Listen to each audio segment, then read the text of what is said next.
Well, good evening and welcome to this live stream for another day in August. It's amazing, isn't it, how the month, it's the 25th. Can you believe it? What's nearly September, nearly spring. Welcome to the pre-show. This is before we get going properly. I've got Joe ready to pipe in a moment or two, and we were just comparing hairstyles between Joe and Edwin, so I'm sure we'll talk about that a bit later. Great to have so many on already. We've got 215 concurrent before we start, which is excellent. Some from New Zealand as well, which is also fantastic. I'll just run this for another 30 seconds or so to allow people who are late to come in, and then we'll get going with the formal show. Lots to talk about tonight, of course, between New Zealand and Australia. Who's going to have a property crash first? Whose central bank is going to take negative interest rates first? What will the overall economy do in the two countries? And who's going to open their borders first? Will be some other questions. I think I've got quite a few questions beforehand that we'll pipe in as well, particularly relating to the lockdown and the impact of the economy and on property. So it's all pretty good. Yeah, it's all happening. We've got good number on. Okay, so I'm going to take the pre-show off, run the intro, and then we'll get going properly. So just a second.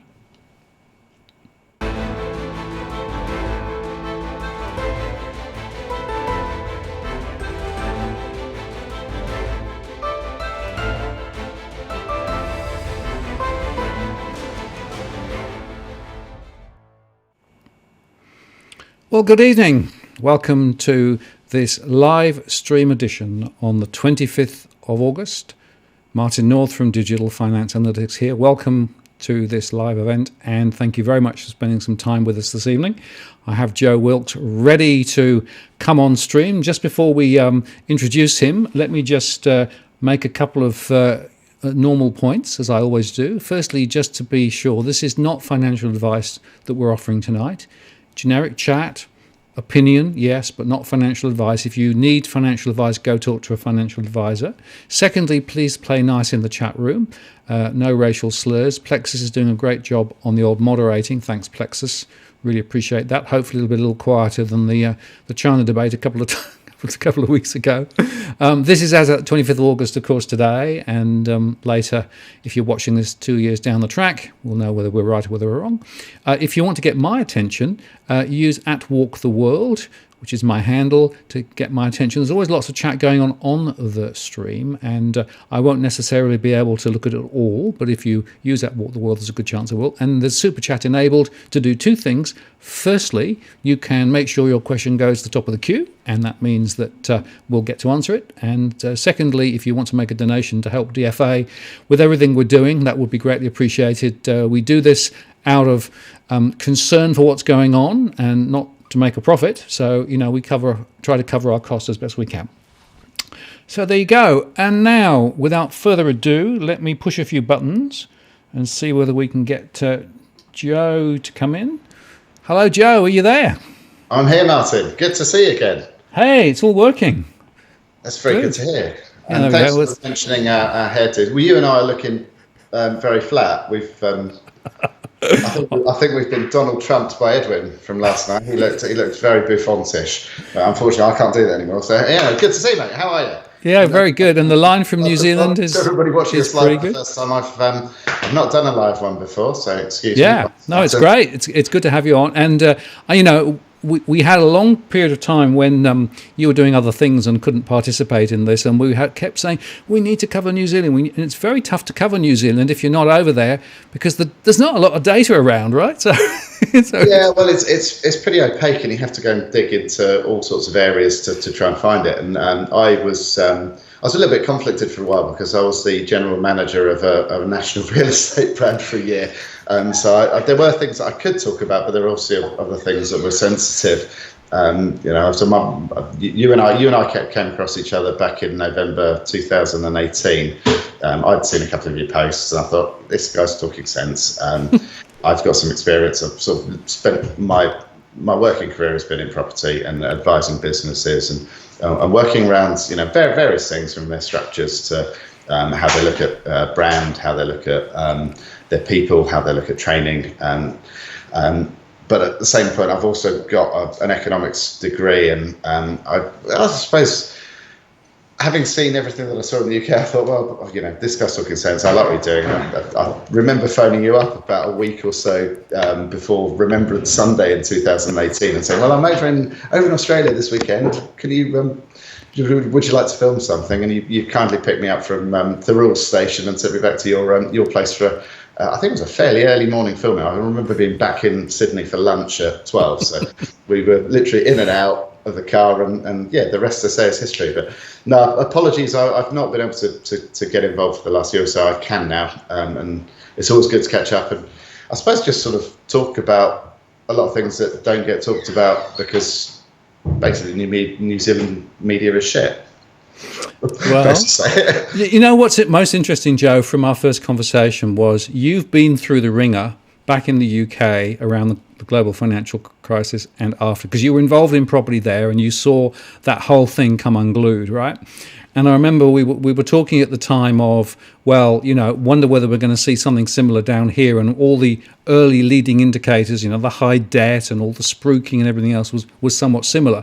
And now, of course, the process has rolled on, and we've got the lockdowns on the economic issues. So all those issues that were theoretically concerning us a couple of years ago are now practically concerning us. So it might be good just for people to get a little bit of a sense of, what were the two or three things that really hit you in the UK through that significant downturn, and what lessons do you think you learned and could be applied now? Yeah, well, I was running a real estate business with two partners in the UK, and we built up a reasonable sized private company. It had been going before I got involved, but I was involved from 2001 all the way through to 2017. And the things for us were that I suppose there's lots of warning signs along the way. I was involved in a booming market 2001 to all the way through to 2007-8. And then I saw the correction, and there's a lot of things that I suppose the thing for me is the whole credit side of things. When we saw the continued relaxation of credit standards, who was able to borrow money, at what terms they were able to borrow money, and the multiples at which they were able to borrow money at. And I got to New Zealand back in the end of 2017, and I thought, fucking hell, we're actually just perpetuating. And on a grander scale, because I'd never seen 8 and 9 times household income being lent as mortgages. The most I'd ever seen in the UK was 5 or 6 times household income. And you have to think this is where you're in an economy where generally the cost of living are much lower in the UK. So, food prices are cheaper, electricity is cheaper, power bills are cheaper, mobile phones are cheaper, all of those things. And yet we were in New Zealand where, it just seemed like, Christ, I've just walked back into the same crap that I've had to deal with, and it's a bit of a shock, really. I mean, I suppose the thing for me was, I saw the stresses that played out in the system during 9, 10, 11, 12. We started to recover, and I was working in a Hertfordshire market just outside London, nice area, commuter belt town, high income earners, but high-income earners who'd also borrowed a hell of a lot of money. And for me, it was crap. We're repeating the same things, but we've done it on steroids because the thing that I think has spared the UK, I mean, we've struggled because we've struggled to grow private sector credit growth since 2008, 2009. We've relied on government money printing or deficits and borrowing and Reserve Bank intervention. And that's sort of seen us through, but the government purse is, it's fucked, and the private sector credit momentum has never been able to really get going up again. But somehow in Australia and New Zealand, we were able, you've been able to keep this credit growth and momentum go all the way really to 2017, and I would say that the year after we met, also it probably started to change the year after we met, but from then on, it's been okay. All hands to the pump. And you and I were warning over a year ago now about we can see negative cash rate at reserve banks. There's a lot of discussion about it now in New Zealand. They're preparing us for it, and all it is because if we don't keep growing that private debt every year at the same pace and faster than it was previously, our economy has a heart attack. Well, the rate of change of credit, right, is always the thing to look at, because effectively the rate of change drives prices up or down, right? And so it's the delta that's important. And of course, we're in the situation now where the rate of credit growth is pretty much flatlining. Certainly in Australia, we'll check in a second what it's doing in New Zealand, because not many people in Australia will necessarily know what the New Zealand property market has been doing. So maybe that's something we should talk about in a second. I should just say, Joe, do watch your language just a little bit, or we might get we might get chopped. Okay. It's a good old Anglo-Saxon. Yeah, I know that. It's just, and I know it's part of you, but just watch it a little bit. A couple of people on the chat were laughing about it, right, like Cookie Boy, but a couple of the others were a little bit just be a little bit careful. But anyway, look, the point. Sorry, everybody. I will. So I reckon you have to put some in the kitty each time you use a swear word, right? Yeah, that's right. I'll stick a tenner in. Now, in terms of what's going on, let's just sort of try and get a little bit of a picture of New Zealand property, right? Because essentially, you had a lockdown, and then you basically had a strategy to sort of squeeze the virus out, and it looked like it was working, and then the economy started bouncing back, and basically prices started and sales momentum started to pick up again. I mean, so what's the current state of play? Yeah, I mean, July set record median prices across the country. So average median price across the country is at an all-time high. And I suppose you have to put it in relative terms. And I always take into account that New Zealand houses are generally bigger than UK houses, but they're generally more expensive to run because of inefficiencies in how they're built and energy costs. And we do have a lot of, I suppose, houses that were built back in the 20s, 30s, 40s, 50s, 60s that just don't really compute to anything that was even built in the Victorian time in the UK. So the running costs are quite high. On I suppose, a trade-weighted basis, our median price now is around 660,000 New Zealand dollars, which for July, that compares to the UK, where you've got an average price in the UK. And we don't do medians in the UK, so it's difficult to compare apples and eggs, but that's the only thing that we've got, because they don't tend to report the average prices in New Zealand, to report the medians. So median price is $660,000. In the UK, you've got a £235,000 equivalent average price, which at current exchange rates 2 to 1 is $470,000. So New Zealand house prices as a average basis, and if you say median and average is going to likely end up similar, you're looking at about 190,000 more expensive. Now, that's not the end of the world, but running costs are higher, and I think that general living costs are higher. And the reason that that's been able to happen is because people have been able to borrow, and we have an enormous proportion of interest-only lending. So, I think we talked about it a year and a half ago that the average in the UK, at the height of the boom, 18% of lending was on interest-only terms. We've got nearly 30% of lending on interest-only terms, and that is actually rising rapidly at the moment. So we've come out of lockdown, and things have gone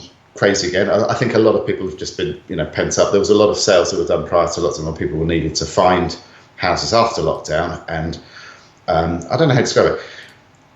If you're buying and selling in the market, if you sold the house and you've agreed terms pre-lockdown, but you can't move, you can't do anything, removers can't come in, solicitors can't do anything about it, you've got your high price pre-lockdown, and actually you don't mind spending whatever on whatever is available in that post-lockdown market. And there really wasn't a lot available as we came out of lockdown. A lot of people had come off their 90 days on Trade Me. They weren't still in the market. A lot of people withdrawn from the market during the lockdown period. So June, July, not massive stock levels for choice, but probably buyers who'd created, who'd sold beforehand with reasonable money to spend. On top of that, you throw in, a few wage handouts. People have not been able to go and do anything. I mean, I read earlier today that so we've extended the lockdown in Auckland by 4 days, and that's created an enormous amount of noise around okay, we've extended the lockdown by 4 days, but why aren't the government extending the wage subsidy by 4 days? I'm thinking, are businesses really that tight? And then if you look at the data, yes, they are. 89% of businesses in Auckland are claiming the wage subsidy. So things are really on a knife edge, and I'm not sure what the momentum's going to do. There's anecdotal reports of agents getting busy again, and I think that there are people who are now looking at situations. I've spoken to people this week who are calling me and they're saying, well, we've got 5 or 6 investment properties. We're thinking about losing 2 or 3 so that we remove our debt position. If there's a lot of people thinking similar thoughts, then we just don't know. We just don't know. I mean, they're doing everything they can to prevent the stress in the market manifesting itself before the election. And I think that with the deferral that we talked about in the mortgage holidays, they're trying to push this back into next year. So, we've got some cities, so Auckland, 6.3% of mortgages are being deferred. Same in Christchurch. Wellington, it's lower, it's in the 3%. But there's a lot of stuff that is being pushed back. Many of the coastal areas, so Tauranga, 7.6% from memory.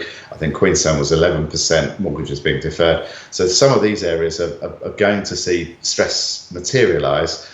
And when you look at comments from the CEO of NAB today, who's saying, well, look, we've increased our staff dealing with these issues from, talking to clients about their mortgage challenges, and they've doubled the staff in Australia to deal with these things. Those things, I think, will play themselves out. So we're buying time for the banks at the same time as we're preparing the system for a negative official cash rate.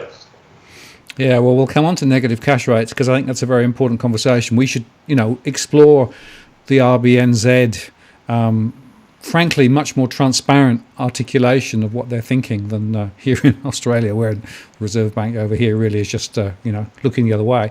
But just before we do that, a couple of interesting comments. So Matthew on the chat said that up in Northland it's really, really quiet at the moment, particularly after the lockdown, and so that's not a good sign. And my surveys here in Australia with regard to the SMEs are showing precisely the same issues, with the more recent lockdowns having a very significant negative impact on SMEs. And of course, many SMEs actually have a mortgage on their house to support their business. I'm not sure that many people are fully understanding the implications of that. Certainly here, and I think over there. Oh, I think that this lockdown in particular was we're now dependent on domestic tourism, and the lockdown just shows you.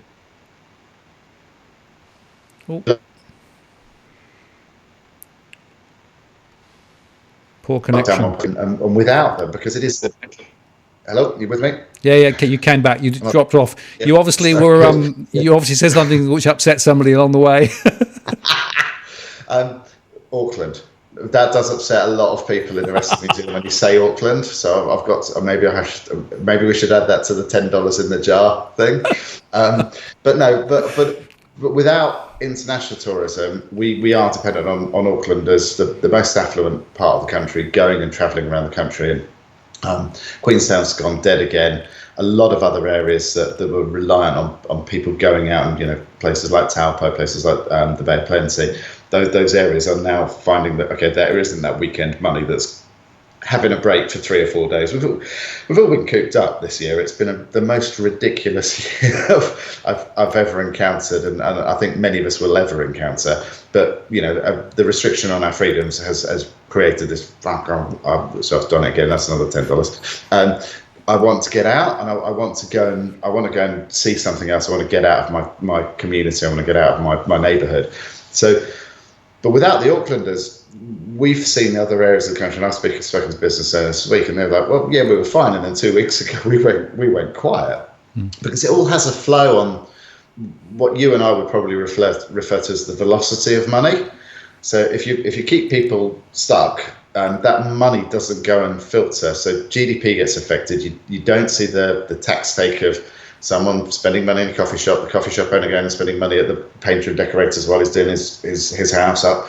The painter and decorator doesn't go and spend his money going and getting his own lawns cut because he's busy. All of those things, they slow the velocity of money. So while we're now on track to have the ability to have another $100 billion added to the economy between now and 2022, newly created fancy money out of nowhere. And I don't think that generally the education of how money is created in the modern economy is well taught in schools, and it's definitely not well taught by the media because they're compromised. Well, actually, the Reserve Bank here also doesn't believe that money is created when a bank writes a loan, right? Which, of course, is the way it works, right? It's precisely the reverse way to the traditional way, which is a deposit starts and then you make a loan off the back of it. No. Banks can go on creating more and more loans. Yeah. Well, the Bank of England out for 6 years. Yep. Didn't make much difference to what they did, though. No.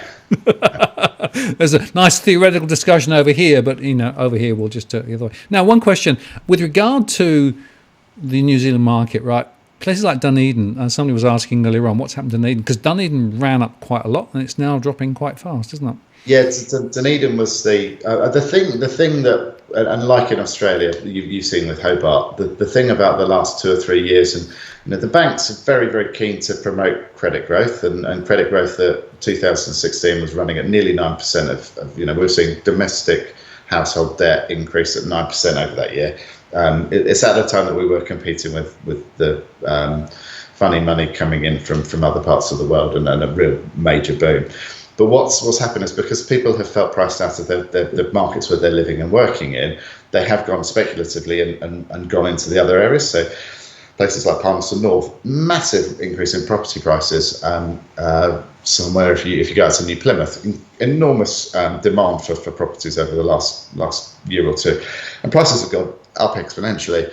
But what that has largely been is people going, and a lot of it either escaping the city because they can't afford to live there anymore, and they just said bollocks to it, we'll go somewhere else. Is bollocks a $10 word? It's close, but no cigar. Or they've gone and said, well, what I'll do is I'll go and refinance the family home, and then I'll go and buy in one of these regions. Now, like Hobart, Dunedin was the success story of last year, and I've always found it quite interesting because Dunedin's it's a really cool town, actually. If you ever get a chance to go down there, is your wife from down there? Yeah, my wife is from there. Yeah, we go there quite often. Well, until we can't go anymore because of the border shuts. But yeah. But it's a really cool town, and there's some good stuff going on. They've got a lovely sort of precincts, square little town with bars, and you get stuck in Dunedin on a sunny day. It's great fun. Not quite. When you can find a sunny day, I can tell you, I've been there in the middle of summer and it's blooming cold. Yeah, I don't have the same sentiment for Invercargill, which is not quite the same. But anyway, I'm sure people are lovely. They are actually great people down there, but it's not aesthetically as pleasing. Now, these were the areas that a lot of first home buyers, I can borrow some money, I'll go and buy something there. And I think that's happened. It reminded me very much of what I saw in the UK back in 2004, 5, 6. We had an enormous number of 20-somethings who just couldn't afford to buy in the UK, but they had a 20 grand deposit and they'd go and buy somewhere like Croatia or Spain or Dubai or, dare I say, Ireland as well. And that would be because prices have gone up so fast. You'd be silly not to get in there now.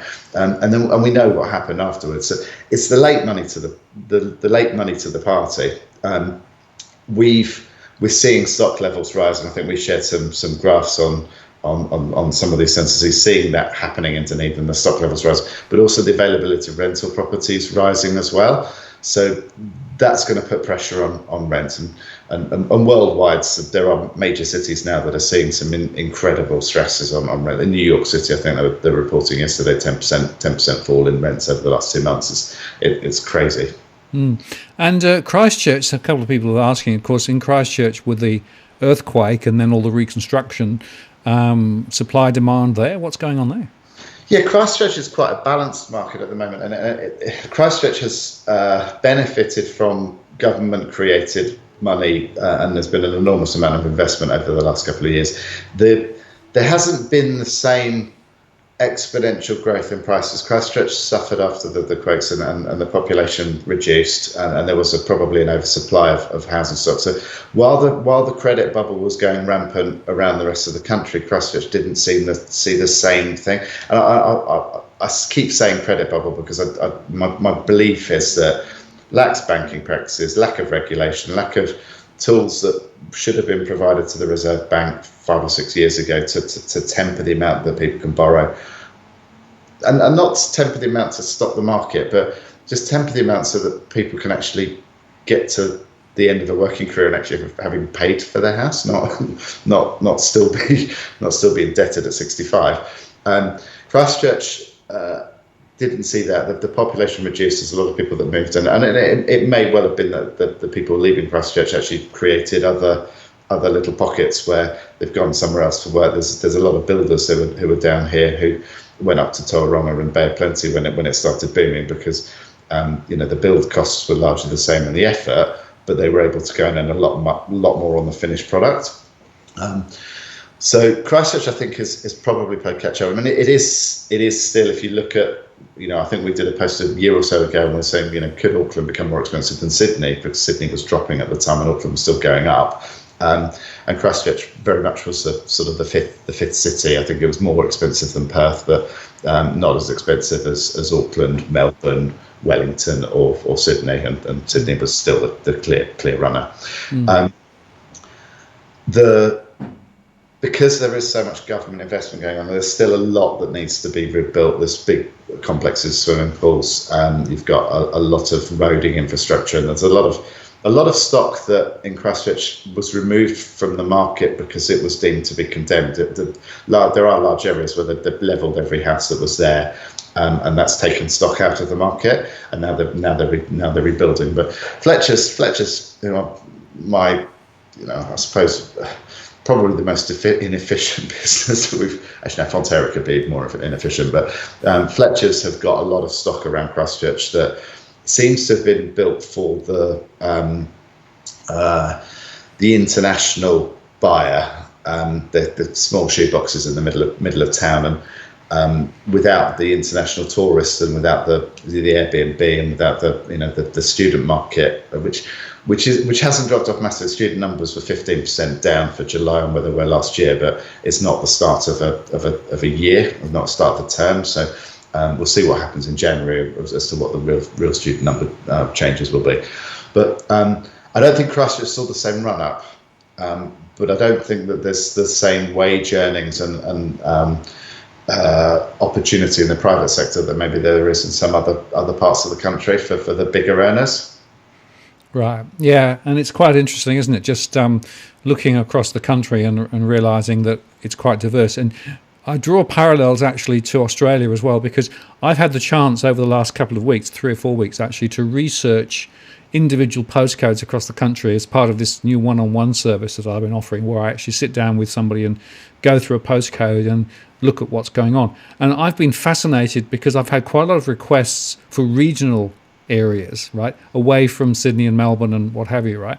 And it's really fascinating just watching the dynamics and how different they are in regional centres and smaller towns and cities relative to the 2 or 3 large ones. And of course all of the press and all of the media coverage is all of what's happening in Sydney and Melbourne, but they're missing such a very large part of the overall story. And in some cases, in some of those regional areas, despite tourism disappearing and despite some of the other things going on, the markets are relatively buoyant relative to what's happening in Sydney and Melbourne. So I think there's an interesting observation, which is that you have to go granular, as we keep saying, and you have to recognise that things aren't behaving the same way.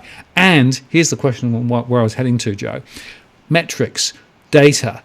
In New Zealand, there is very little good data other than the very high-level stuff, isn't there? So, how do people get a sense of what's really going on, or do they just rely on the media, and to what extent does the media actually tell the right story, the full story, or whatever?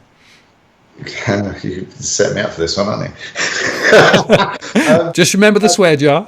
Yeah, the data is out there, but you have to hunt very hard for it, and the stuff that's published by REINZ is not complete.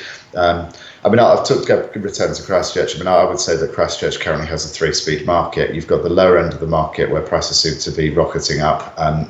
They've removed the barriers for entering the market, so you no longer need a deposit. So you can go and buy. If you've got stable income, you can go and buy a house without a deposit. Whereas previously there was a restriction, was people were having to save money to do that, and that was limiting the pool. Now anyone can do it, provided your income's okay.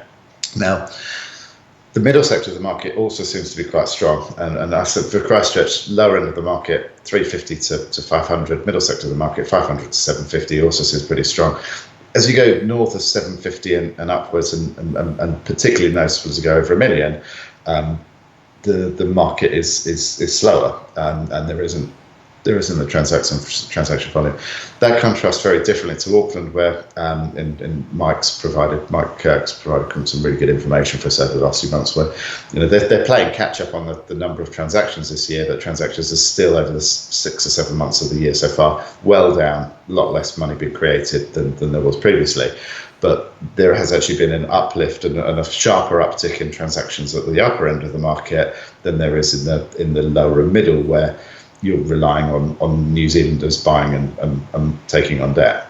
So their 2-speed market is totally different to the 2-speed market that we've got, or 3-speed market that we've got down in Christchurch. And every part of the country is performing differently. Central Auckland apartments, there are no Airbnb lets. There is very little, reduced number of students. That lower end, referred to others rabbit hutch or shoebox apartments, they're being hammered, and there is very, very little demand. The stock levels are going up for rent, and rents are falling, and people just aren't interested in them.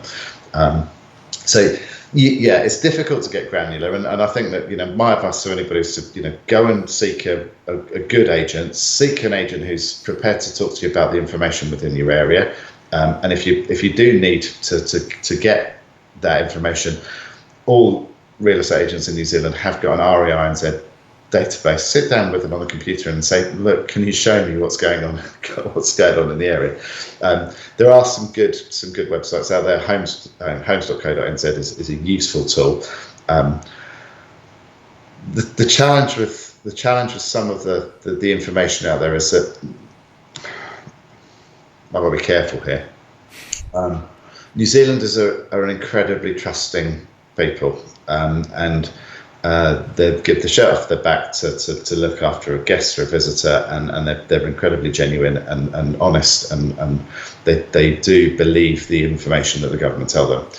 For many years, and this is not something I've seen in many other countries around the world, but the government values your house. So every 2 or 3 years, the government values your house, and that's it. That's what it's worth, and therefore a buyer, if the bank's prepared to lend them the money to do it, doesn't mind paying a government valuation, because the government's told me it's okay, and the banks have also told me I'm prepared to lend. And then what I feel is that in the background, there's the media who are largely at the behest of the banks and the government, who are supporting this incredible credit growth that we've seen. And why have house prices doubled since 2010-11? It's because we've gone from $126 billion worth of household debt, and this is not including other private sector debt in farms and businesses. We've gone from $126 billion to $285 billion now. So our debt has exponentially gone up greater than that. When we grew GDP by 4.5% in 2016, we grew household debt by 9%. So that's the thing, but the government support it with the re-ratings. The local authorities love a slightly higher government valuation because they charge higher tax on the ownership and the property rights and your rates and your insurances. So it's just a funny system. And if ever there was an economy that was so dependent on one asset class, this is it. I'm perplexed by it still, but it fascinates me.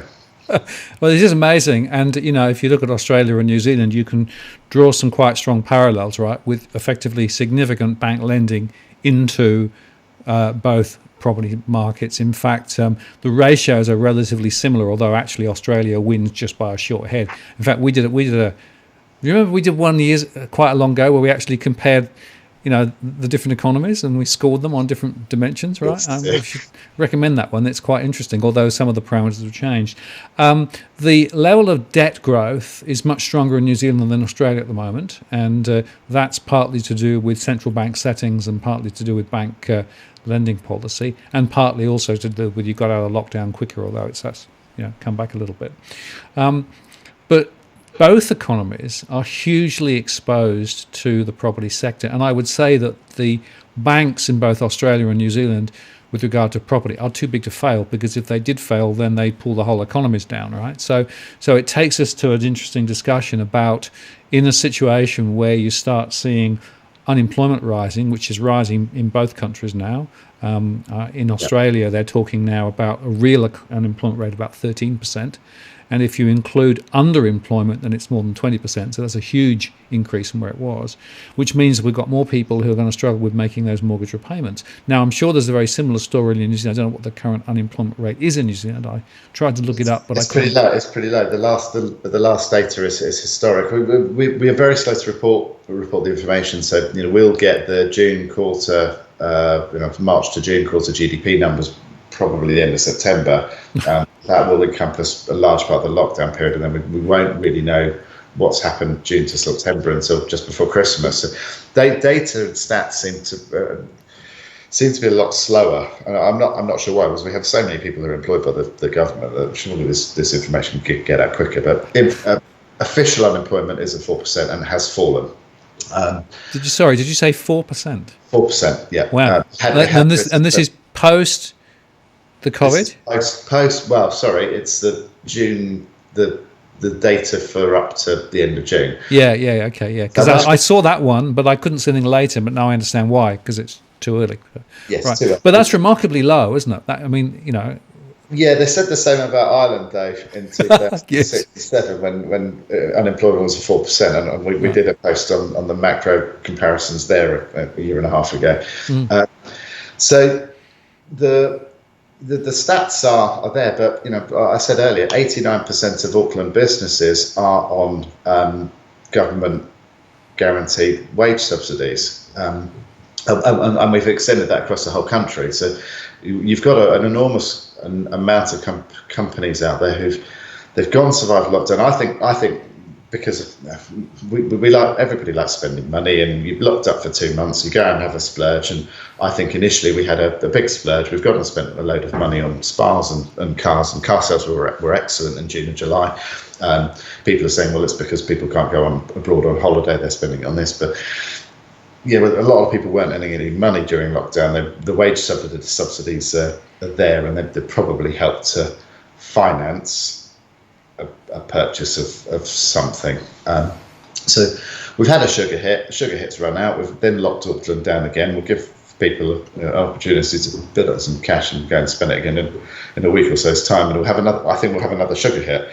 The banks have been told that by December the 1st they need to have their systems in place to prepare for a negative official cash rate.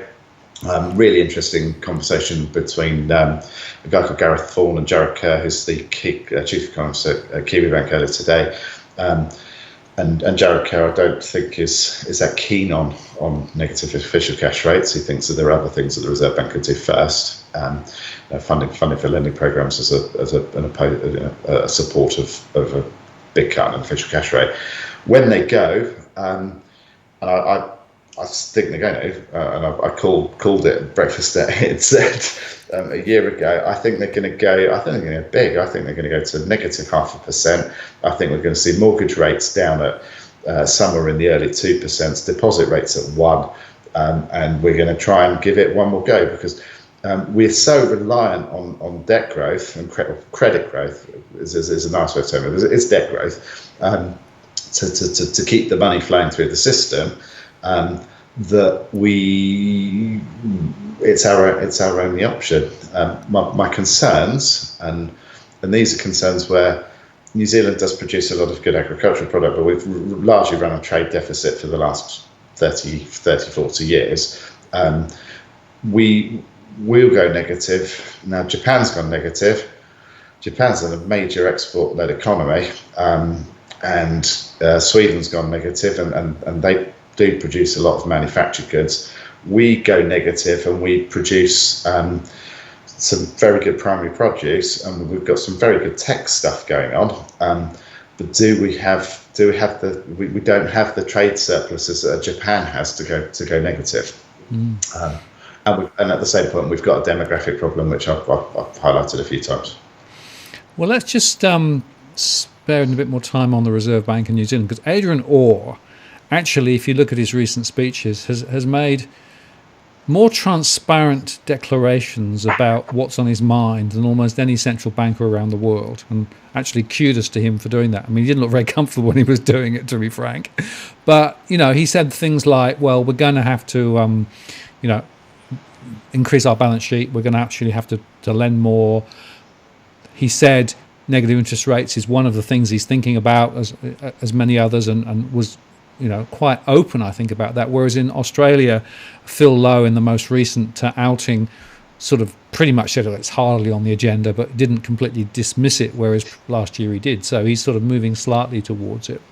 And some of the other things that they've said, which is that they want to, pull all the levers they've got and use all of their tools to try and basically help the economy. So, I mean, what's your perspective in terms of Adrian Orr and his his narrative, and how's it being reported in the local media in New Zealand? Well, that's that. I think the thing about Adrian, and I actually quite like the guy. I think he's a straight shooter. I think he talks a fairly straight game. He's not going to say we're in the shit, because he's not. You can't do that. You just perpetuate a problem. But I quite like the way he does it. The thing about Adrian Orr, and this is where I suppose he has an advantage over most central bankers. So former governor of the Bank of England, Mark Carney, talks. It's in the Financial Times, the Telegraph, it's in the Times, it's in the Daily Mail, and it gets reported and it's on the news. Mervyn King before him, he talked, these things would get reported and you'd see them in the news. What happens here is that he can pretty much say whatever the hell he likes, because nobody's bloody interested in watching. The last financial stability report, and I commented on it, that it wasn't up online, and it wasn't 24 hours after it had happened. It wasn't on the Reserve Bank website. They've got a YouTube channel, and if anyone goes and looks at that now, that last thing, and of Christian Hawkesby was there, and I think is a smart cookie. There's probably been about 100 people look at it, and if 100 people that are watching this go and watch that, they'll double the numbers, because it just doesn't get promoted anywhere. So I think it's very easy to be a straight shooter when you know that anything you say isn't going to be seen in the mainstream press. Yeah, very interesting. So that's my view on it. If the journalism in New Zealand, there's a difference between reporting and journalism. Reporting, you get spoon-fed something and you just repeat it, and then journalism is going fact-finding and digging and finding out information and questioning, and we don't have very many journalists anymore. And those, I think, that in the past have been confident enough to speak out about things that were wrong, have either been sidelined and pushed away, or they no longer have a voice. They've lost their jobs. So. Yeah, interesting. And it's one of the reasons, to be fair, I got in touch with you in the first place. I kept reading the papers and looking at the news and thinking, crap, this is a nightmare. I better call Martin North and get in touch with him and start having a voice. Well, I was on ABC News Radio this morning at quarter to 8, talking about all the stimulus, and it was fascinating. The line of questioning that they sort of went through was very, very high level, but I realised that they were actually trying to sort of at least get a bit of a debate going. But I noticed that in New Zealand, the level of debate is not that sophisticated. I think the other point is I actually think we don't have the people that want to know. We have a lot of very, very intelligent people that really do want to find out. I know. Yeah. There's no avenue for them to find it. Yeah. Well, I should watch DFA, and we'll try and do more on New Zealand as part of the DFA show, right? Because we've got more viewers than the Reserve Bank of New Zealand. That's good to know. That's not saying much, really, but but the interesting observation is that central banks around the world are all basically following the same model, which is print more money, throw more liquidity into the system, support the banks, take rates lower, try and manage rates down, consider the possibility of negative rates. Now, Jerome Powell said that they probably won't do negative rates in the US, but he would, wouldn't it? Because in the US, the Reserve Bank, of course, is, or the Fed, is, well, it's a reserve currency, but it's also owned by the banks, right? So it's not actually even in the interests of everyday Americans. At least in Australia and New Zealand, the central bank is a little bit more independent. Although how much is an interesting question. The other point to make about the structure, though, in New Zealand is that you don't have lots of separate regulators like in Australia, where you've got ASIC and APRA and the Reserve Bank and ACCC. It's a bit more concentrated, isn't it? Yeah, it is, but I think there's blurred lines between what the Financial Conduct Authority can do and the Reserve Bank are responsible for. And I don't think that, because I've been in touch with both sides to say, well, who's responsible for actually regulating how much money is being lent? Oh, that's something that the Reserve Bank deal with. Okay, well, who's responsible for the money laundering and fraud? Well, that's something that they deal with. Well, do you guys talk to each other about the two? And they're probably in offices about 10 meters apart. But I think we have got some missing regulatory framework. There's some crazy stuff. We introduced money laundering regulations back in the UK in 2014 because I remember sitting on a real estate committee, which was part of the National Institute. You've got REI and Z over here, but similar body, and they were saying, well, we've got an enormous amount of money coming in. And at the time, it was Greece, Russia, and China, Hong Kong, Singapore. Enormous amount of money hitting the London market, inflating. Oh, it was just spilling into. You there? Yeah, you come back again. Yep. You lost me. Yeah. So, the money was spilling to London, and then it was damaging and creating massive spikes in markets that were outside London.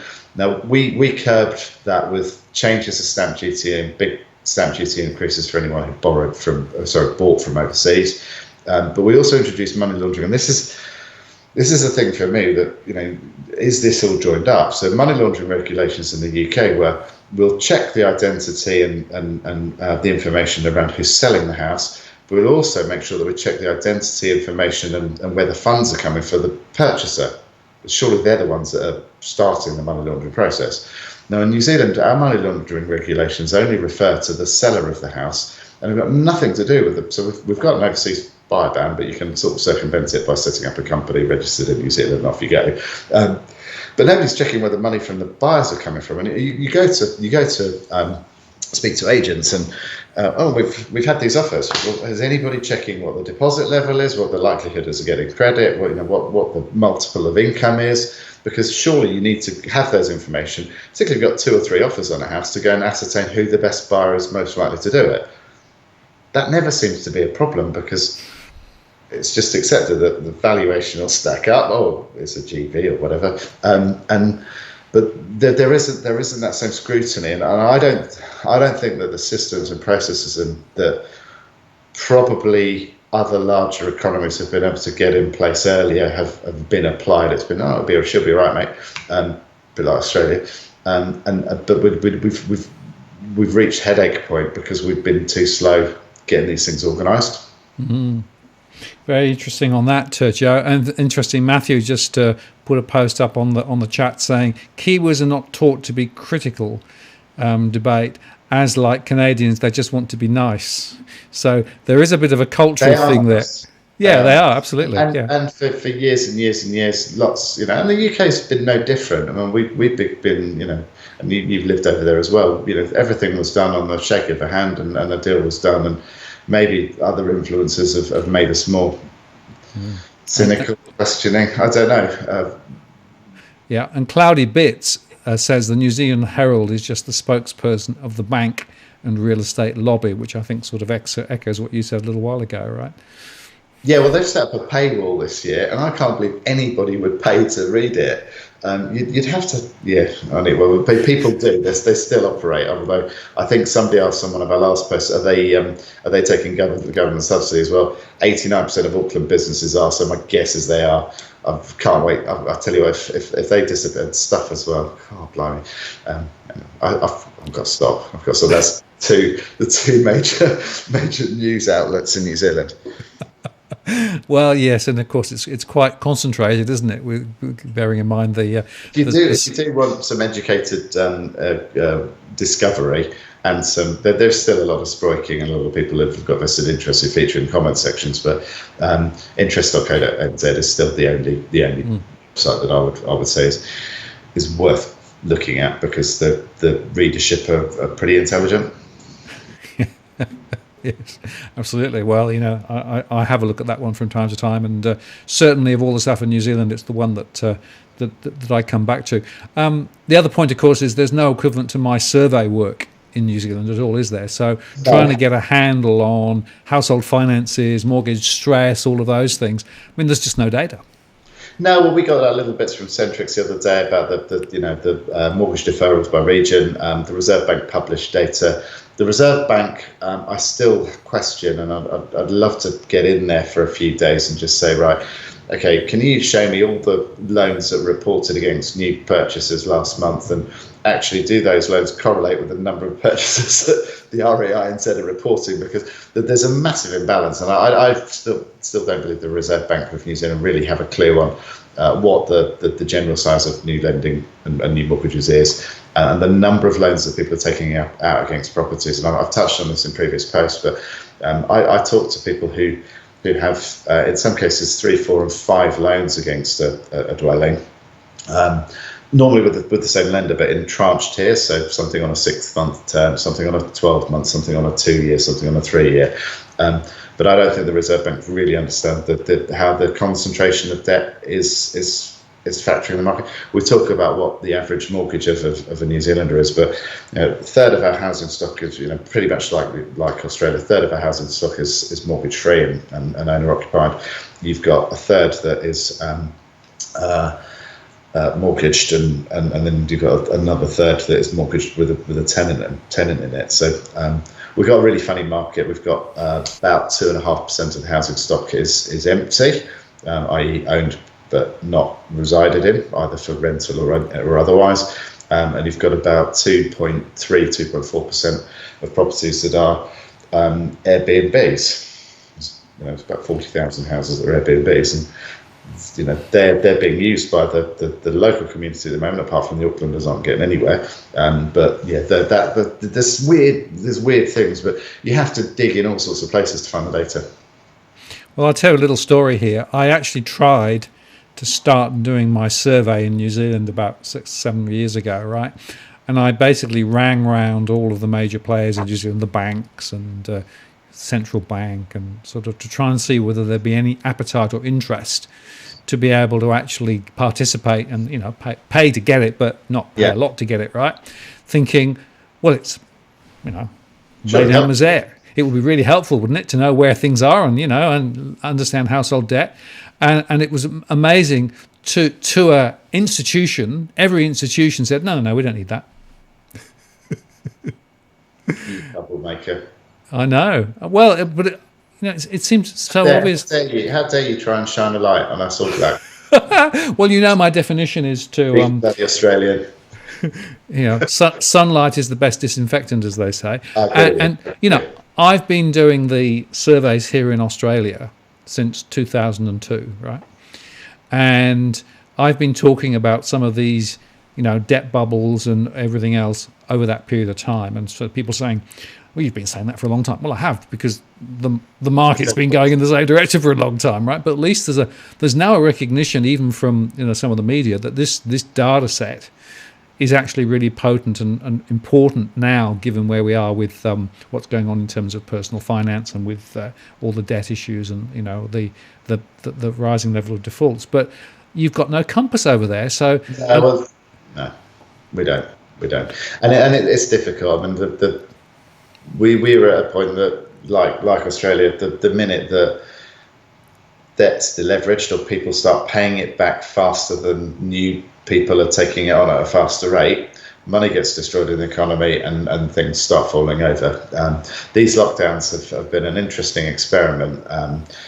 And, you know, the merits of how you feel about it, you know, the economic cost versus the social cost. I think that there will be a societal cost later, because I do think that it will have an impact on people's well-being, and you know, I'm not a big believer of go and sit at work at home and do it on your own all day, because I think you need a human interaction. You need to kind of talk to people and actually get that in your life. And you know, you can do it. You can go for a walk down the beach or whatever, meet up with your mates at a public restaurant. But I think there is a lot to be said for, you know, I look at some of the best friends I've got, you know, people I've worked with for 5, 10, 15 years, and, you know, I call them up from time to time, have a yarn. I don't need to speak to them all the time, but it's you've been through things together and you've done it in the same surroundings. I think that's good. So we'll see how this experiment goes. I mean, I think that we will curb our current outbreak. I think that Auckland will probably get back to normal Sunday night, I hope. And we'll get back to whatever the new normal is. But I think the new normal has to factor in that as we go over the next few months, the wage subsidies are going to come to an end very shortly. You know, and those Auckland figures, 89% business, crazy. We are going to see an impact of people who are going to be spoken to by their bank about their loan positions, and NAB's CEO in Australia saying how many people, so I think it's 135,000 people that they've got a loan and 250,000 to speak to between now and Christmas about their circumstances. And that's one bank. We're going to see these unwind. And I just think it's important that people have an open discussion and have something other than it always goes up. I mean, I saw a couple of articles there was one in Stuff today, and it's written by a guy who he runs a fund, which has been going for a few years, not for profit. And his advice was, the first thing you do is you go out there and you buy as big a house as you can with as much debt as you can. And I'm thinking, oh crap, how's this been published? Because no consideration of, we've got all of these people who are in mortgage stress. We've got no tourists. There's no wider thinking. It's all too small, isolated concepts based on someone's position, and those people own. You know, they're the ones who are quoted in the press, and they own. You know, they're writing the articles pretty much for the newspapers. It's crazy. Yep. Well, it's a self-perpetuating circle, isn't it? Which we've been talking about before and highlight again, and then you overlay the indices that, of course, are all, you know, connected as well. Yeah. One of the questions that are coming on the live chat here is. I can't see those of that. No, I know. That's why I'm just telling you now. So one of the interesting questions that's been coming up is a bit the New Zealand attitude to the lockdown and how that was reacted, and you know, was there a lot of people thinking that it was too draconian? I mean, there's a lot of discussion in Melbourne at the moment because the talk there is that they're talking about extending the state of emergency for another year in Melbourne, and you know, there are people speculating that the lockdown could be running for months and months more, and people are talking civil liberties and all those things, right? I mean, was there any of that in New Zealand, or was people just rolling over? I think that there was wide support for the first lockdown, and sentiment for it was, yeah, we'll do it. Big celebrations afterwards, and Team of 5 million got us through this. And New Zealand, I actually love that about this place. They do pull together, and you know, we're a little country, 5 million people, whip everyone's arse at rugby, and it's just it's a great thing. There's this whole leave the jersey in a better shape than when you picked it up, and I like that. I think that the recent experience of going back into lockdown has created definitely more. There was support between the two parties before, back in March. There's definite bickering now between National and Labour, and the other parties are there, but National and Labour are trying to hammer each other. And this four-day extension to lockdown wage deferral payments is just an example from today. But I think that the business community now have had enough, and I think that some of them will have seen the sugar hit end of May, June, July, pretty rosy. First couple of weeks of July, possibly things were a bit different. And if you speak to a few business owners, they were saying that things weren't quite as rosy as they had been in June. I don't think we've got the appetite for extending it for much longer. If there are regional outbreaks, that maybe other areas would suffer another lockdown, but I think politically it'd be really, really difficult for Jacinda to go and extend beyond this Sunday, and I think that she knows it. We've got an election that's been pushed back. It's 50 odd days now to that taking place, and I think politically there's a lot of pressure now being exerted, and the banks know that there's a headache brewing if we don't open up. Because to be fair, our headache's your headache, and you're creating all sorts of challenges for our banking sector over there. Well, that's true, and of course, and this is the thing, yeah. Yeah, New Zealand, the Reserve Bank, of course, in New Zealand forced separation of capital, so there wasn't the ability to sort of switch it across the pond, whereas they were previously doing that, right? So that created a big set of heartburn here in Australia. But of course, now the banks here can get massive amounts of very cheap loans from the Reserve Bank, and my belief is that will go on for quite a lot longer. And of course, they've also extended the repayment holiday into next year. And whilst APRA has said, well, people should, have a conversation on a one-on-one basis and see who's actually still got problems and who hasn't, right? And those processes are running. Westpac's, I think, spoken to about 85% of their deferred loan holders, but only a small proportion have come back on. A lot of them are still deferred. So there's a lot of stuff going on, but there's a lot of support coming in from the central bank, and everything is being controlled to try and actually allow things to continue. So, for example, firms can trade in terms that they wouldn't normally be allowed to trade through. For example, they've changed the legislation for that. Another example. So wherever you look, they've shifted all the goalposts. We've had exactly the same in business here. So the extension to government-backed loans for businesses, which, to be fair, the uptake hadn't been what they were expecting first time round, and they've extended to larger companies and increased the amount that they're now prepared to lend to these businesses. But you can't, Governor Orr said it, you can't force people to borrow, and there comes a point where it's a really weird world at the moment, because you've got some people going gangbusters. When I'm hearing of agents who are having houses with, I'm not talking one or two offers, but a dozen, 15 offers come forward on a Monday morning after a Sunday open home, and then a lot of businesses are the same and saying, well, I'm 25% down on my normal where I would be over the course of July or the course of August, and this is outside Auckland, so we're in a weird time, and I think there comes a point that you just have to say, okay, well, let's just deal with it. My feelings are that we're giving money to the wrong sectors of the economy, and people will go and spend money that they're given. They're going to spend on things that they shouldn't. And really, we need a proper business lobby and people who've got, okay, that's it, right, sod it, this is what we're doing, and let's go and raise money for some serious ventures in things that we're good at. We've got a lot of tech stuff that we could really get into. We've got a lot of capability to go and automate house building, and not ship a product halfway around the world and back again finished. So there's lots of things that we've got to do, but that's where the credit creation needs to go into. We've saturated the. Oh no, actually no, we haven't. I think we've still got a little bit longer to run on the swapping houses with each other for a bit more money each time, but how long, I'm not sure. One interesting question came up from Nifi. Migration's been a hot topic in Australia. Difficult policy with high unemployment. Any similar discussions in New Zealand? Do you know, this is a really interesting one for me, because we went through credit crunch in the UK, 8, 9, 10, absolute bloody mess. Unemployment rose.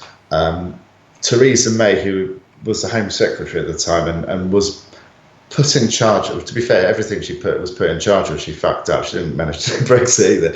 But that's another $10. $10. So but during her tenure and in the Cameron administration, our immigration levels went up exponentially. We're reporting that 500,000 net a year. So we were losing people, but we're reporting about 500,000 a year as a net result. And if you look at the stats numbers, population went from 61 to 66, 67 million over a 10-year period after the GFC, so between 8 and 18. So it doesn't matter. If a government choose to close a blind eye, they'll do it. And governments know, because it's tried and tested, that more people create pressure on fixed resources until something else gets built, and building is a double whammy credit growth. Something is borrowed to build it and someone else borrows even more money to go and buy it when it's done. And if you provide new borrowers, you provide more opportunity to grow your credit. And New Zealand's seen the fastest pace in the developed world of the percentage increase in population over the last 10 years. So it's a really difficult one to justify when you get unemployment of 13-14%. But I don't think you'll turn the taps off in Australia, and I don't think we will do here. I think we're going to see a push. We'll see population saying we don't think.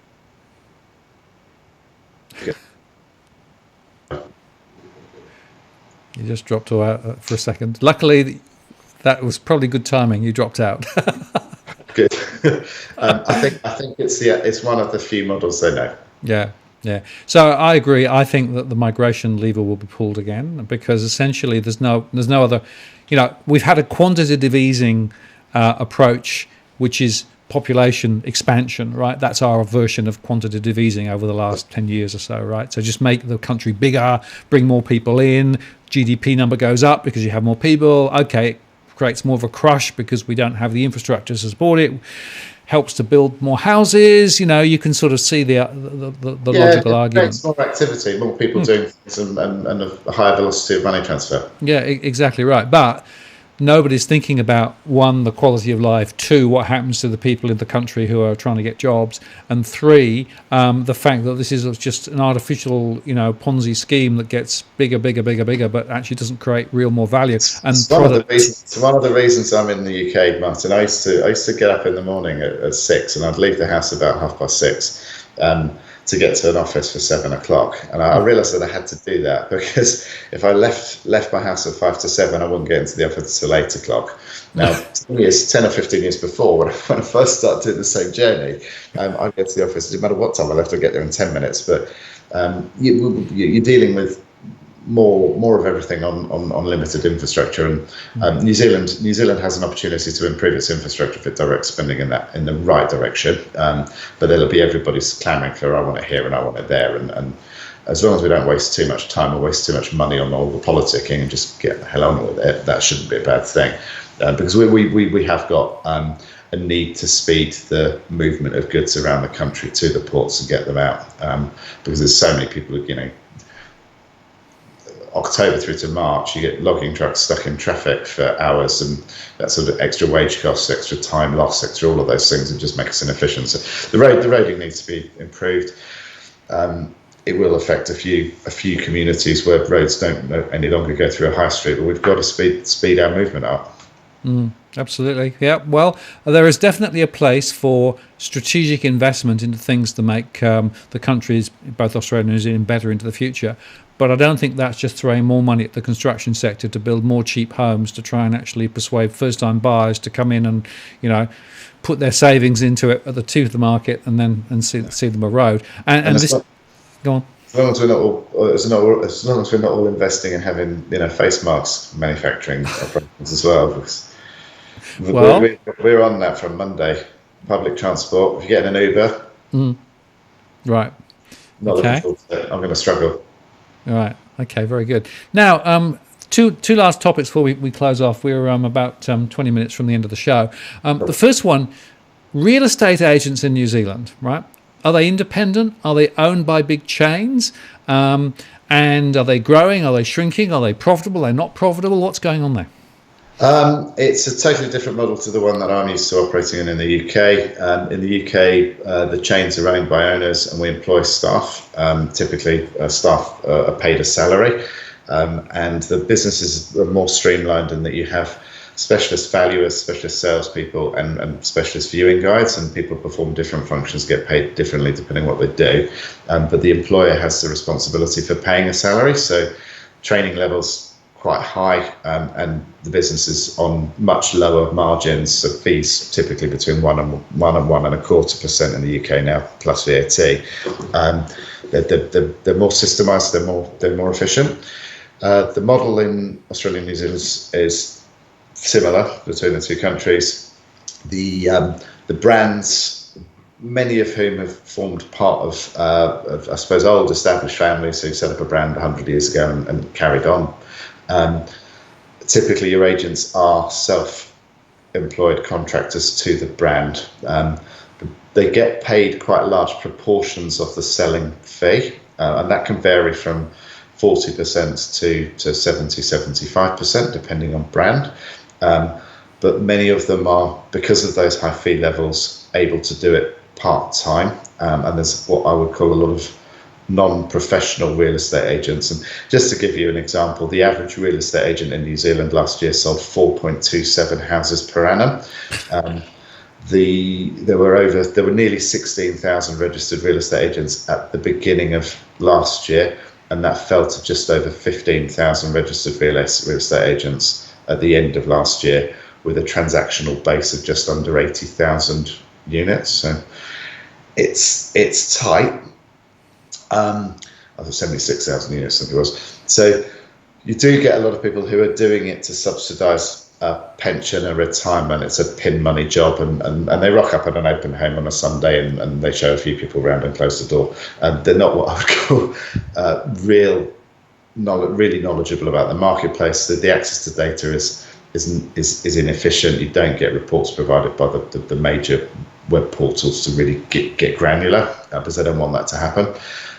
So yeah, it's a very different model. We I think we'll see the number of real estate agents decrease for a little while, because the transactions, the numbers have had a little bit of a bounce recently, but I'm not anticipating them being enormous over the next period, with cushions for people being able to stay in their houses with the reduced mortgage rates and everything else. So I don't think we're going to see volumes rise. And in the UK, the volumes of 2006, 7, 8 never returned, and they only ever got back to about 80% by 2015, 16. So different model, completely different model. And I don't think it's as well policed and regulated. A lot of stuff's done on the end of a mobile phone from someone's kitchen, rather than being in an office where things are recorded and indelible and tracked. And the Real Estate Institute and the bodies governing it, harshly. Careful. As good as a chocolate teapot. Very good. Okay, last subject for tonight. You are very hot on thinking about the different types of borrowers, right? And the different types of households, and first-time buyers, baby boomers, property investors. I just want to unpick that a little bit. So one of the things you did a year or so ago was drive around and see all of these new estates that were clearly being targeted at first-time buyers, and you were concerned about that and the implications for those first-time buyers. Yeah, I think there's been a lot of construction on the peripheral areas of many of the major New Zealand cities, with the exception of Wellington, where the topography just means that it's difficult. A lot of these areas have, because the centres became pumped by the marginal buyer, who was either the foreign purchaser bringing in money from wherever, competing against New Zealanders who were borrowing and going heavy on leverage. But a lot of normal purchases have got pushed out to the periphery, and there's been huge developments all over the place for those markets. My concern is that just talked about that average value of say UK or a USA against a New Zealand, that people have paid a lot of money, like you're seeing in your some of the peripheral Sydney suburbs and Melbourne suburbs. There's been a lot of people who've leveraged up heavy and have been given incentives to borrow with very low deposit levels on new build financing. It's fine if they're happy living there for a long time. And we were already seeing an uptick. So 2 or 3 years ago, the average length of time that New Zealander was owning a house was about 4 years, and that's up to 7 now. And I think that that's going to keep on going up. So I think that people are going to be in the houses for longer. If they're comfortable, jobs get safe, they'll be okay. If jobs get affected, these people will see themselves coming back to the market and competing with a lot of new stuff. You know, we are building. We're building at a pace that we've not seen since the 1970s when we were building for the baby boomers, and the pace of finished consents is still very, very high in very, very uncertain terms. So anyone who looks at those drive arounds, and we did them in was it out and about in sunny New Zealand, the post around Taronga, and we looked at and that's not even going into commercial side of things, but we also looked at three drive arounds Auckland. But this huge amount of stuff that was being built, and a lot of that's still there, and people are, you know, returning to the market 2 or 3 years later, 4 years later, thinking, oh, I'm going to take a capital gain, but they're now competing with stuff that's brand new and on not the same price. So yeah, funny time. The middle market, I don't worry so much about things. You know, if it's a family home and it's a family home and you're planning on spending your life there, it's not the end of the world. And if it's in the right spot for bringing kids up, having a life, then bloody do it. It's just convenient. The top end of the market, this is the interesting one, because low interest rates, negative official cash rates force people to do things that maybe they wouldn't do otherwise. Now, there's a talk about, we've got a savings glut, but you know, you and I know that half of New Zealand households have less than $5,000 worth of cash savings, so that's not true. Not for the majority. Might be for a few, but it's not for the majority. Now, and was it 90% of New Zealand households have less than $50,000 worth of cash savings? So that for me, that's a cushion to see you through if you lose a job and you need to work on something for a year or so. So we don't have a savings glut, but when you're hitting retirement and you've got, I think a lot of people who are in that, you know, 1955 birth year hits retirement this year, it's 65 this year, and we know the next few years that gets bigger and bigger and bigger.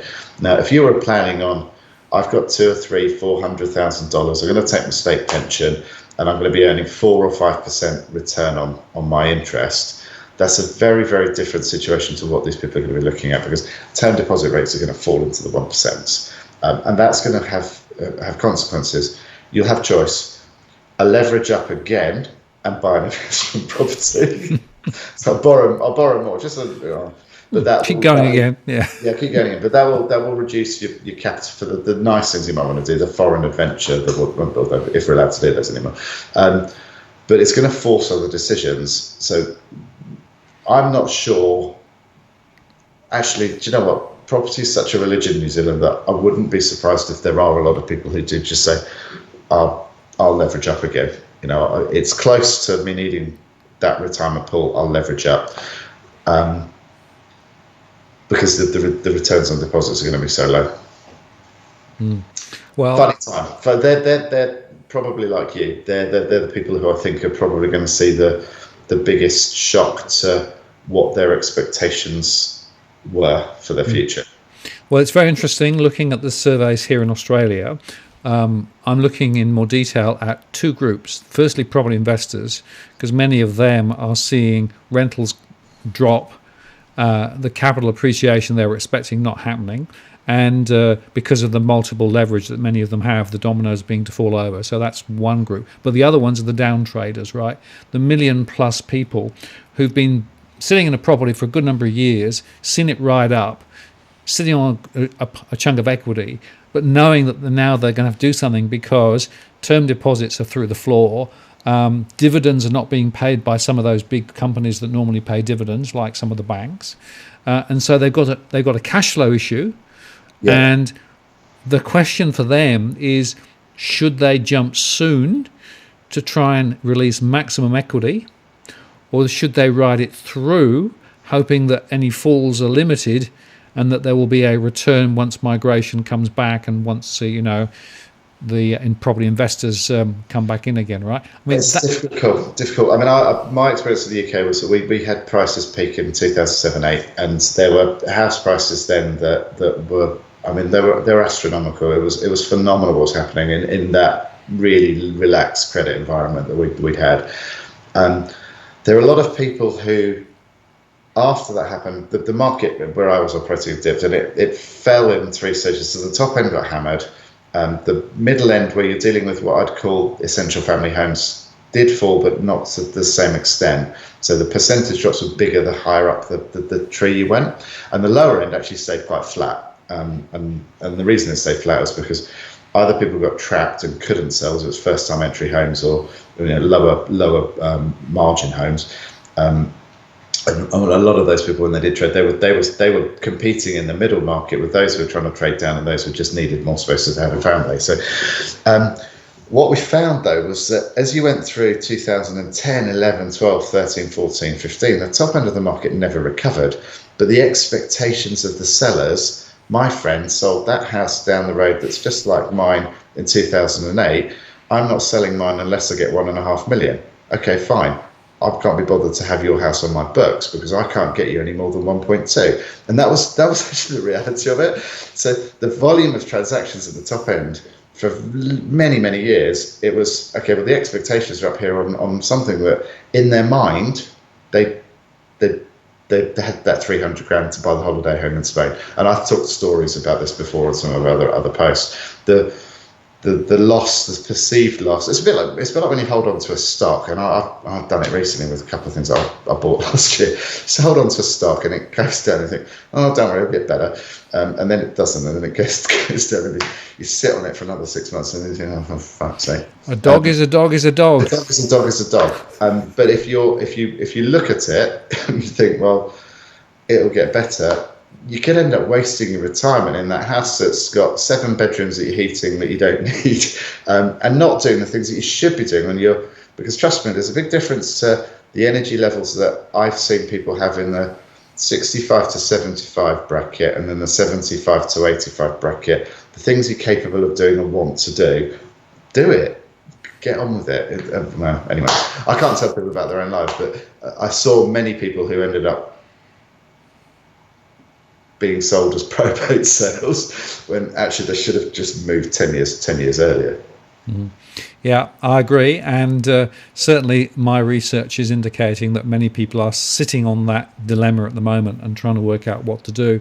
And it's really, it's a devil of a dilemma, particularly, of course, because ahead, if inflation starts running quite, rapidly, then you could actually see the value of any credit outstanding relatively dropping, right? Whereas if we go into a deflationary environment, effectively capital values drop and you're still stuck with a loan, then you've got this massive noose around your neck, as it were, as well. So, this is a very complex environment. And I've said several times, I can't yet pick whether we're going to get inflation or deflation. I know all the gold bugs say, oh, it's going to be inflation and we need gold because that will protect us, right? But it could be deflationary. And if it is deflationary, then the strategies need to be very different. So all I say to people at the moment is my own view is I'm watching for the indicators because I don't know which way it's going to jump. But I mean, it's just really, really tricky. I'm not sure if I'm perfectly honest. There's so much leverage in the system that the system we've created and negative official cash rates, they're going to be everywhere within the next year or two. Yep. Is all to stave off deflation. Short term, I think you can see it in food prices, you can see it in various other things. I think we're going to see a spike on that. Supply chains have been very, very disrupted, and the passage of, because I'm waiting for some floor tiles at the moment for an office that I've taken on recently, and they've been stuck on a container in Auckland for the last month, and I'm like, well, when are they coming down? But it is just what it is. So there is a lot of disruption, and disruption of supply does tend to create a little bounces of inflation. But we'll see. They're doing everything they can to stop deflation. Yeah. And at the moment, the more they throw at it, the more deflation they get, like Japan, right? So that's my mental model of how economies are going to look is more like Japan. I know there are some differences because of the import-export balances in Japan. Yeah, there is. Demographically, they got there a lot earlier than the other nations. So the spike in that funny, I don't know, she's like a quite curved woman, but it hit Japan earlier than it's hit the rest of the world. Yes, interesting, interesting observation there, Joe. Thank you very much Yes. for that. Yeah. Okay. Excellent. Okay. Well, I think we're pretty much there. I'm just going to look back over the chats to see whether I've missed anything critical in terms of question. People are talking about Nelson being very pricey. Don't know about that. Yeah. I mean, Nelson's a really quite a cool town. I've been out there a couple of times. I think that the impact for them will be, they've got big mix of agriculture and tourism. The thing for them would be how big the impact of reduced tourism is. Now, Nelson, unlike the Coromandel, unlike Taupo, Rotorua, it's actually quite driven by domestic tourism. So I'm hoping they'll hold up. It's a nice spot, and they've had a bit of investment down in the promenade in Hastings and Napier. They've done some good stuff like that. So I'm talking Hawke's Bay. Nelson. It's where old people go to die. I don't know. We'll see. Fair enough. Hawke's Bay. It's close. It's close. I'm not sure about Nelson. There's not enough stock out there at the minute, and it is a very popular place because of the number of hours of sunshine they get. 2,400 hours of sunshine a year, and people do enjoy disappearing there from Christchurch, Wellington, and Auckland when they finish working. Very good. I'm going to leave you with this thought, Joe. This is from Otto, right? He says, New Zealand is a mini version of Australia. Agricultural economy with naive population hooked on credit-convinced housing always rises, making it self-fulfilling. Think the Ponzi scheme of the 90s Romania.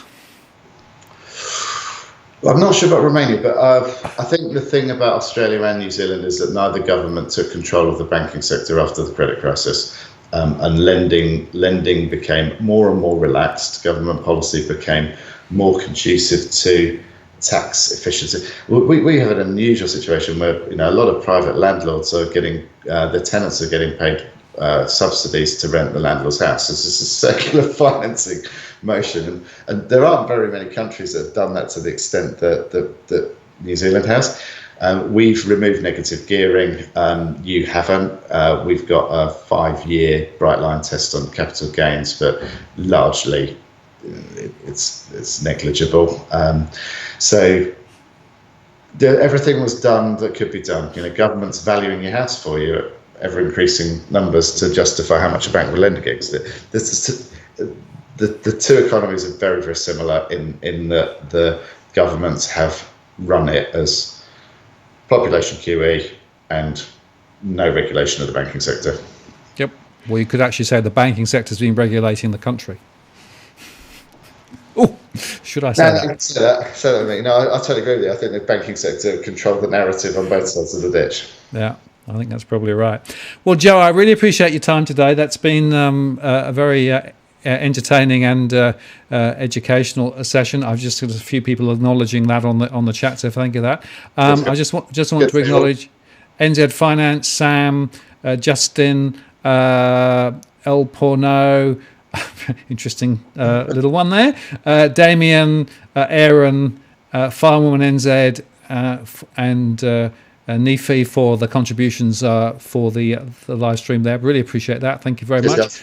We just hit over 702 tops, which was terrific. Thank you very much. Not quite up to Edwin standard, but the RBNZ speech. Exactly right. Well, maybe they should come on our channel and we'll deliver it through our platform. Maybe it'll get a wider audience. So, Joe, thank you for that. What I'd like to do, let me just do a couple of announcements and I'll come back and just sign off with you. So let me just put the main camera on. So just in terms of what's going to happen next week, I will be on again, same time, same station next week, and we'll be covering the August household stress update. So that will be essentially all the new data that I'm processing at the moment up till the end of August.